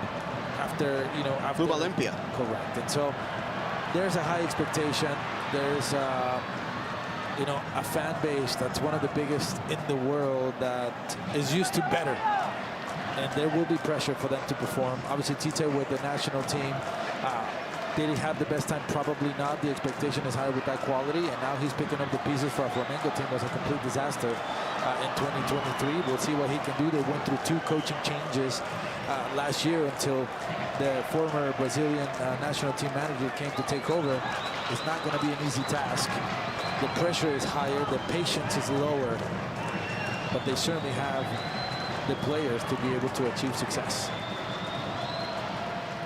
Orlando's played them level today, and it's an Orlando City team, I think, with equally high expectations, if not the 100 years of history bearing down on you the way you have in Brazil. But as they go into their 10th season, coming off their best ever year, they've got most of the same team back. We'll have 5 minutes added on here at the end. There is a lot of expectation on this Orlando City team, competing on 4 fronts to come home with a trophy. No doubt. They've made the playoffs now 4 years in a row. That's the bare minimum for them. Araujo to Gabigol. Halliday gets out in front of him.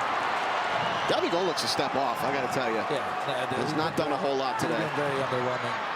Now, mind you, he hasn't had a lot of the ball, but you know, how many times did Pedro get the ball in the first half? Given up by Felipe. Here's Acelio. Big block by Schlegel, and then the rebound sent to the wall, and Rodri took away a shot there. Yeah, but that man has no regard for his own safety. Yeah, he took one of the family jewels. Look at this. Oh, it hurts to watch. But this is a guy that wears his heart on his sleeve. But yeah, he's going to take a few seconds. Well deserved. Rodrigo Schlegel. Talk about a guy who will never buy a drink in Orlando. Yeah, what a legend, San Rodrigo. Absolutely. And look, unfortunately, he's going to be remembered this year because of the lapse he had in the playoff game. Yeah. But people need to remember that Orlando City was undefeated for many games, with Rodrigo being, for me, one of the best players on Orlando City's roster. His ability to defend in space, his ability to stay connected to the team, his ability to lead the team in difficult moments, I thought was pivotal for the success of the team. Unfortunately, he's been labeled as the Rodrigo Schlegel that got here 3 years ago or 4 years ago. It's 4 years now. He's a much different Rodrigo Schlegel. Do I think Orlando City can upgrade in that position? Absolutely, but I do think that Rodrigo Schlegel deserves his flowers for the job that he did last year. But unfortunately, you know, it's one of those where, like, I remember what he did in the last game, and you know, he's going to have to live with that. But put it this way, very good center back for Major League Soccer. Is there an MLS team that plays with a back four that has a better third center back than Rodrigo Schlegel? I would argue that Rodrigo Schlegel is probably starts for a lot of teams. Would start for a lot of teams. Free kick here for Araujo as Flamengo tries to send their fans home happy here at the death. Orlando, no interest in allowing that. Araujo over everything as Mason Stuydehaar backs into the netting. Got the last couple of minutes here. So excited for this year, though, for Orlando. And I mean, last year with the Tigres series, it got off to that hot start, and that's exactly what we're doing this year, only magnified because you've got the Cavalry series before the regular season begins, and then game 2, your 4th game in 10 days is in Fort Lauderdale. Absolutely. Just an absolutely massive fixture at the beginning of the season. And so to have a performance like this early in preseason, I think is very encouraging for how you're going to come out. And oh, by the way, Orlando will be heavily favored against Cavalry. If they win that series, guess who's the favorite to come out on the other side for the round of 16? It is Tigres. Ooh. A rematch of a tie that ended controversially on away goals last year. I think both teams would be begging to go at it again. It was not friendly by the end of it, I'll say that. And a foul here called against Clayton on Rivera. Let's see if Orlando can cook something up here in the final minute or so. Yeah, you got Felipe on the ball. He's got a good foot. And look, a smart player. He pushed the ball forward about 10 yards, but Gonçalves is not going to let him get away with it.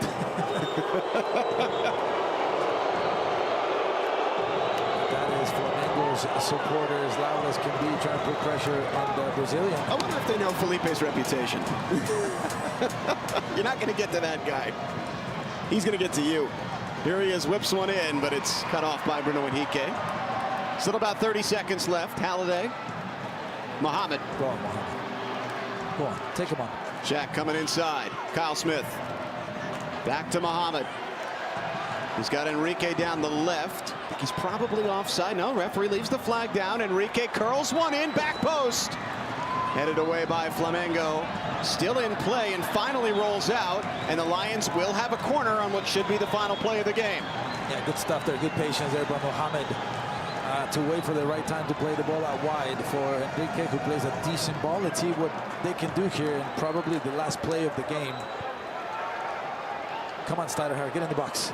Oh, I'd love to see that. No, Mason's going to stay back. It is a friendly. Precisely. Oh, no, point taken. I'm on your side. Don't get me wrong. Felipe. See if the Lions can get one here. Sends it in over everyone. Mohamed will pick it up on the other end. Referee's going to let the sequence play out. Here goes Mohamed against Wesley. And Wesley with the block. And that will be full time. It ends all square. A great run out between Orlando City and Flamengo. A tantalizing glimpse at the 2024 Lions. Ivan Angulo, the goal for Orlando from Nico Lodero to cancel out Pedro's equalizer. And a great day here at Inter & Co Stadium as we rebrand the building and look forward to an incredibly exciting season here in the City Beautiful. Yeah, very thankful for both of those teams to put in a really good performance, putting out their first team for the majority of the match. I think Orlando City wins this game spiritually and animically because they were able to tie against a CONCACAF giant. I think Flamengo will see a lot of things that they have to work on. For Orlando City, excitement for what's to come. Lodero seems to be a piece that is going to fit like a glove for Orlando City's attack. Kochevsky, can he be a player that can earn some minutes? But you have the foundation of this team. I don't think that Janssen, even though he's a year older now, has lost a pep in his step. I think he's going to come out and be a leader and be a great defender. And let's see for Flamengo if they can turn around the season that they had in 2023, who was very, very bad for their standards. But great excitement, great show, great fan base, great weather, unbelievable. People up north are very, very jealous of this TV broadcast when they watch this. And again, Evan, a pleasure doing this game with you. What a joy to call a game with such a professional. Oh, thanks, buddy. Such a beautiful, beautiful day. You are a superstar, and it has been really great to get back on the bike. Just like old times, man. Great, great time. Thanks for everybody tuning in. Our entire crew here helping us to put this together. For Miguel Gallardo, I'm Evan Weston. We'll sign off. Orlando City 1, Flamengo 1. We are back. Soccer in the City Beautiful, just a few weeks away from when they count. Hope y'all enjoyed it. Have a wonderful rest of your weekend, everybody.